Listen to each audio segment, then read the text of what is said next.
Hey everyone, in this video I'll show you how to enter Windows 11 recovery mode. Let's get started. First, click the Start menu and open Settings. Then go to System, then scroll down and click Recovery. Under Advanced Startup, click Restart Now. And after that, confirm and your PC will restart into the Recovery menu. Then, click the Start menu, then click Power.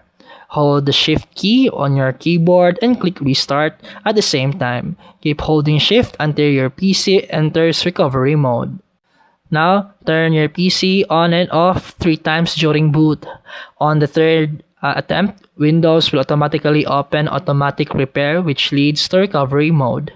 Here, you can reset your PC, use Startup Repairs, restore from System Restore Point, or open Advanced Options. And that's it for today's video. If you found this helpful, please like and subscribe for more videos. See you in the next one.